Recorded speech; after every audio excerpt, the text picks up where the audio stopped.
Ukrainian President Zelensky set to address Senate lawmakers this morning as the Biden administration pushes Congress to provide billions more in military aid for the war against Russia, as Republicans aims to tie border security to the measure. Since Russia launched its invasion of Ukraine nearly 2 years ago, Congress has allocated $113 billion of aid to support the effort.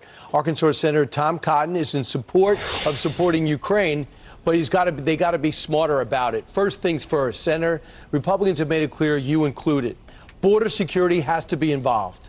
What are you looking for? Well, Brian, that's exactly right.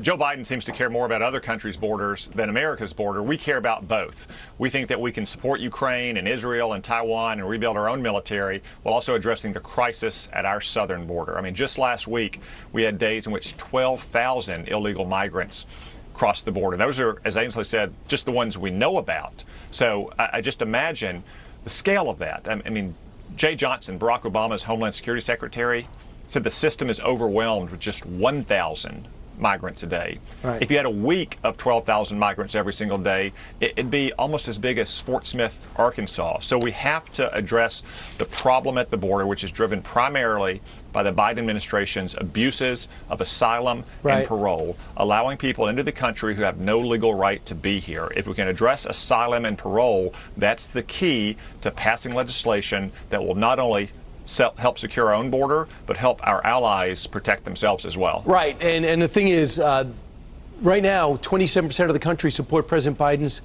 border policy. It's a disaster. Nobody's happy about it. This could be a life preserver for his political career and maybe his re-election campaign. And now Zelensky's here to pitch a cause that you support. You believe you want Ukraine to prevail, but you also believe this administration is responsible for the fact it hasn't. In which way?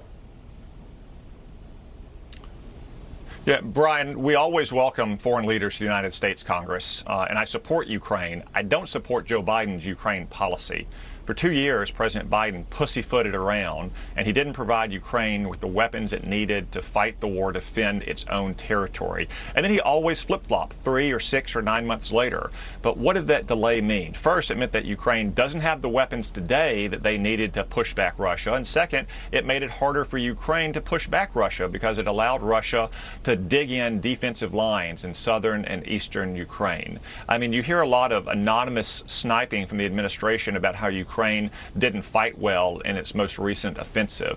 But that's because they didn't have the kind of long-range artillery and aircraft that we would use to fight such a war. It's called combined arms warfare. It's pretty hard to fight combined arms warfare when you don't have combined arms. So rather than armchair quarterbacking what Ukrainians on the front lines are doing to fight their own war in their own territory, President Biden should have been providing them the tools from the very beginning so this war wouldn't have lasted so long and been so costly and been so bloody for Ukraine. Right. So the Ukrainian cause, they've wiped out 300,000 Russians. They fight like warriors.